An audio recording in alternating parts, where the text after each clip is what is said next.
حیرت ہے کہ انسان قوم آئے اور اسے حوزہ علمیہ قوم کا کچھ پتہ نہ ہو. دیکھیے بہار کے اندر باقاعدہ روایت ہے کہ ایک زمانہ ایسا آئے گا کہ جب قم سے علم و ادب کی کرنیں پھوٹیں گی اور مشرق و مغرب میں پھیل جائیں گی، یہاں تک کہ یہ شہر دوسرے شہروں کے لیے ایک نمونہ بن جائے گا. امام فرماتے ہیں اور روئے زمین پر کوئی ایسا نہ ہوگا جہاں تک قم کے علمی اور دینی فیوز نہ پہنچ سکیں، کوئی جگہ ایسی نہیں بچے گی. اور وہ وقت خدا کی حجت اور ہمارے قائم کے ظہور کا وقت ہوگا.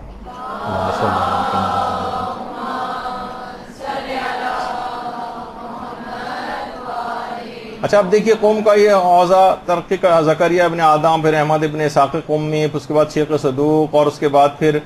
مرزا قمی اور ملا صدرہ اور آیت اللہ شیخ عبد الکریم حائری، ان کے بعد آیت اللہ بروجردی کے بعد امام خمینی، اور آج مراجع اب رہبر معظم وہاں پر یعنی ان کے کتنے علماء اور مراجع کی زیر نگرانی قوم کا حوزہ چل رہا ہے اور کامیابی کی منزلیں طے کر رہا ہے. اور جو وہاں مدرسے ہیں باقاعدہ مدرسہ فیضیہ، اگر آپ وہ بھی دیکھیں کہ باقاعدہ انقلاب کے اندر مدرسہ فیضیہ کا کتنا بڑا کردار تھا کہ باقاعدہ اس میں 1963 میں امام خمینی نے باقاعدہ یہاں پر جو خطاب کیا تھا، ایک تاریخی خطاب جس میں شاہ کے خلاف بھی تقریر کی تھی، تو اس میں پھر اس کے بعد جب وہ باقاعدہ رات کے وقت 300 کمانڈوز امام خمینی کو گرفتار کرنے کے لیے بھیجے گئے تھے، اور جب معصومہ قوم کے حرم سے انسانوں کا ایک سمندر باہر نکل رہا تھا، اس وقت مشین گنوں کی گولیوں کے ذریعے ان کا جو ہے ان کو بھون ڈالا گیا تھا ان کو، اور باقاعدہ جنگی جہاز قوم کی طرف بھیجے گئے تھے جو ساؤنڈ بیریئرز کو توڑتے ہوئے کان پھاڑ دینے والی آوازوں میں دہشت پھیلانے کے لیے وہاں پر بھیجے گئے، اور کتنا زیادہ قتل عام وہاں پر قوم کے اندر ہوا تھا. اور 1964 میں جب پھر امام خمینی 63 میں تو گرفتار ہوئے تھے، اس کے بعد 64 میں جب رہا ہوئے تو پھر اسی مدرسہ فیضیہ کے اندر پھر خوشی کا ایک جشن ساز بھی جو ہے وہ منعقد ہوا تھا.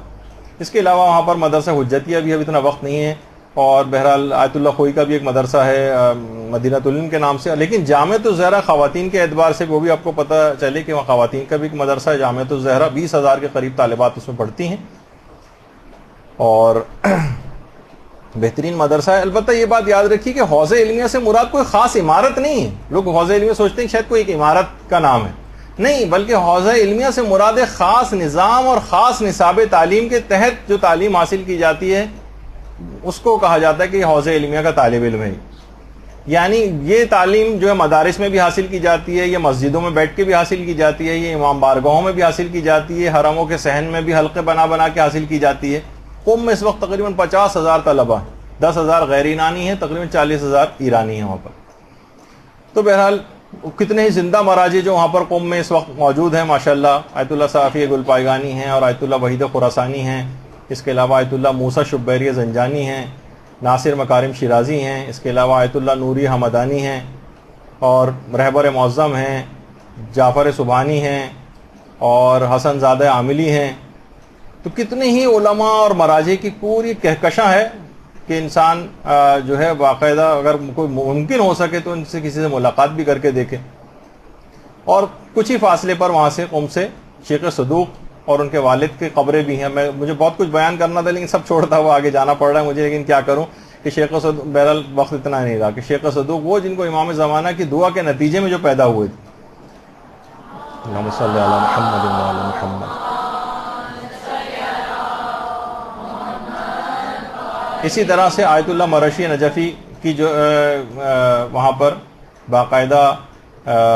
لائبریری ہے اسے جا کر دیکھنا چاہیے کس طریقے سے اتنی عظیم الشان لائبریری انہوں نے آیت اللہ مرشی نجفی نے وہاں پر قائم کی ہے، اور باقاعدہ اسی جگہ پر ان کی وصیت کے مطابق وہیں پر ان کو دفن بھی کیا گیا. برحمتك يا أرحم الراحمين وصلى الله على محمد وآله